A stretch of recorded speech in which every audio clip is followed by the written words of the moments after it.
Hey there, good evening. Nice to see you. It's time for the Bronx Buzz. This is BronxNet's program where we talk to reporters and writers, editors, journalists, people who put stuff out in the Bronx so you can get a little background behind what's going on in our media and the things that they write. Second segment, we've got a wonderful author who's just delightful and has a new novel out. And we'll do that in just a moment. But now let's go to the city's Bronx reporter, and that is the city's Bronx reporter. It is our friend Jonathan Custodio. Jonathan, nice to see you. Nice to see you too. Always good. Jonathan, as I mentioned to you just before we started, you wrote this story that says borough groups joined forces to oppose Cross-Bronx Expansion project. My first thought was, oh, this is the project that Congressman Torres has been working on, along with many Bronx advocates trying to cap the Cross-Bronx, et cetera. But no, there's a whole other plan coming down from the state that many of these advocates oppose. I hadn't heard about it. What is the plan? This is coming down from Governor Hochul, isn't it? Yeah, so this is a $900 million plan known as kind of the Five Bridges proposal. And the plan is primarily to repair five bridges along the Cross-Bronx Expressway that are in badly need of support. Pretty much everyone agrees these bridges need to get repaired. In order to do that, New York State DOT got a federal grant of $150 million that would allow them to build what they deem as connector roads. These roads would then be ways for people to travel on the expressway while the bridges are getting repaired. So they would help facilitate bridge repair, but then they would become permanent with several possibilities that could include pedestrian pathways, bike lanes, and also lanes for busways, so ultimately vehicles. And so many advocacy groups, Bronx groups, transit groups are rejecting any type of additional roadways, even if they are meant to facilitate the repair, and are pushing for there to be other ways to make those repairs without having to build any additional Additional roadways, and that's the last thing we need in that large section of the Bronx is more cement. I just want to give the people that you wrote about who are objecting to this, and that is the Bronx River Alliance, Transportation Alternatives, the Riders Alliance, Bronx Community Board 6, the Point CDC, Nos Cadamos, and the Morning Glory Community Garden. Now, here's what just, is just a Bronxite who's a Bronx consumer. I do own a car and I ride the roadways. It blows my mind that this is being moved forward when it's been made very clear that there's the whole other effort spurred on by some of the funding gotten by Congress member Richie Torres and other many of these same groups to cap the Bronx across Bronx Expressway. If the governor has this plan and this need, why wouldn't they communicate with people and let's work together to craft the right total picture for the cross? I just don't. That's why I was so surprised at your story. It's like we're going to do this and we don't even know or care about what the people of the Bronx have been trying to do. I don't know if there's an answer to that, but that's what my question is. So state DOT officials would, definitely reject claims that they haven't been involved. They've been meeting with the board. They've been meeting with these groups this year. They're planning to hold public hearings pretty soon, and they emphasize that they're still in the design phase of this project. But while they are in the early phases, they did say it's tentatively scheduled to start construction next year. So, Wow. maybe we all know that projects get pushed back all the time. So, who's to say that Well, that we'll won't see. get pushed Do back? you think there's going to? I would think it's just logical that there would be a lawsuit. That ultimately they would put some kind of injunction to stop this from going forward, unless there's the state DOT and the governor decide to relook at it voluntarily. It's certainly possible. I wouldn't rule anything out. Yeah, I would think so. A while back, Jonathan, there was a study of interchanges between roadways in New York City, and if you, let's say, driving south on the Bronx River Parkway, and you want to make that connector to get onto, let's say, the Cross Bronx, going out to the Whitestone Bridge or the Throgsneck Bridge. I don't know if you're familiar with it. It's a totally ridiculous interchange. That whole area, and that includes, let's say, if you're getting off the Bronx River Parkway, that bridge, I'm assuming that's one of the bridges that is in disrepair. In their defense, I can understand why they want to redo that, because getting off that Bronx River Parkway that winds around, you got to move over 3 lanes and there's cars coming from every direction. It's very dangerous. I'm sure there are accidents. So, in their defense, I understand why they would want to have this kind of a plan.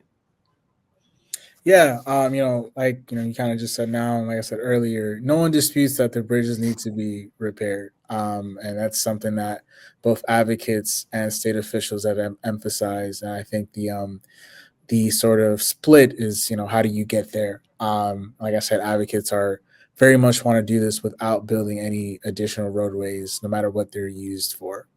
And the thought of building stuff in just using that area, that Bronx River Parkway interchange with the Cross Bronx, the idea of putting more concrete and doing it, and then still having to do the project to cap the Cross Bronx Expressway. I don't know. Maybe this is my editorial comment. It doesn't make sense. Seems to me you should combine the two projects, get that $50 million funding to be part of the whole vision of what we want to do.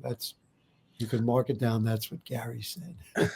So it's worth noting that the cap the Cross Bronx, the $2 million study, the points of the Bronx of the expressway that they're looking to cap would be separate from this project, at least geographically, west and east of the bridges. That really, I say I didn't know that. That's something I wasn't aware of. So that's actually not in the place that they're talking about capping the Cross Bronx. No, but Oh, the issue that people is that fundamentally for folks, it seems to be in contrast with each other, because for many of these groups for this coalition, this is essentially an expansion of the Cross Bronx Expressway, which would fundamentally oppose capping it. yeah, right. So right, because now they're adding more roadways, interchanges, and things like that. It's complicated. I hope smarter heads prevail. There was something else that you wrote about, I guess it was last month, that was very interesting to me. There was, and some people didn't know about this, there was supposed to be like an astronomical observatory right at the Jerome Park Reservoir, which is kind of a nice place for it because it's an open space and everything else. And so there was supposed to be an observatory where people, school groups, and the general public could come and, of course, see the stars and get some education about it. But now that's been retracted. You want to, and you wrote about that. Why is that being retracted? Yeah, so the Amateur Astronomers Association, which were spearheading this, they said that the biggest reason was that they didn't want to accept complete legal liability, which the city was requiring them to do. Now, the city requires private organizations or nonprofit organizations to do this pretty frequently. It is a bit of a standard when you're using city-owned land. But for them, as a small organization that they are, they just were not prepared to take on that kind of liability. The city had also asked them to hire an observatory director and adopt a time-limited license. And these kind of all together just made it more difficult. Now, the association stressed to me that this is not the end at all, and that they very much have not given up on it. But as far as that site goes, by the reservoir, that is done. And this was estimated to cost about $100,000. It's been in the works for a few years, and some people there were pretty disappointed because Yeah, Yeah. But a small not-for-profit. Now, I can frankly understand both sides. I understand that the small not-for-profit says we just don't have the money. On the other hand, I certainly understand from the city, if God forbid something were to happen there, I mean, it could be an accident, could be some social situation, whatever it is, and the property owner, the city of New York, gets sued. I can understand why they'd want to be indemnified significantly, so that doesn't happen. But now, so then where else would they go? I mean, if they need to get that insurance one way or the other, I mean, what else are they possibly going to do? So the association said they're going to be, exploring more deeply, working with private institutions to see if there is a way for them to put this forward without having to use, city-owned land. They are looking at other locations in the 5 boroughs. They wouldn't say, they're not ready to say where exactly. Right. But Well, those kinds of issues are very sensitive to if you're talking to somebody about land and property. We all know what that entails. I hate to ask this question. It's my least favorite question. Does that mean the Bronx is out at this point, or you think it's possible that they could find? Listen, we've got a lot of land that's available on shorelines where there's space. Mhm. Yeah, it's we can't say the Bronx is out. We can definitely say Okay, that this site is that's out. spot because it is Um, city-owned property. right, Right, right. right, right. So we don't know. Listen, just about a minute left. Jonathan, what you're working on? What do we need to know? You want to give us a clue about some stuff? I think you told us about the Melrose Library. The Melrose Library just reopened after renovations. They had a celebration for it today. It opened in December. It was closed for We, more than we should mention that we're recording this on December 10th because this will air a little bit later. But go ahead. right. It was closed for more than 3 years. Renovations include uh, particularly a new elevator. The building previously didn't have an elevator, and a new floor, which was the building was originally when it was originally constructed, it was 4 stories. 2 of those stories were wiped out in a fire in the 1950s. Oh, Um, I was not so aware. replace one of those doors, 6 decades later. Definitely people were really excited about it. They had a lot of local youth there. Uh, by Listen, schools, story more time. libraries in the Bronx is a good thing. I vote yes. That's great. You were there. Listen, thecity.org, right? City.nyc. City.nyc. You can read Jonathan's work, and they really cover New York City, including the Bronx, obviously, very, very well, partially because Jonathan does such a great job. We thank you for joining us on the Bronx Buzz. Thanks for having me. Great. Okay, we are going to take that short break. And then, yes, it will be this book, The Rise and Fall and Return of Sarah Mandelbaum. And we'll have the author right after.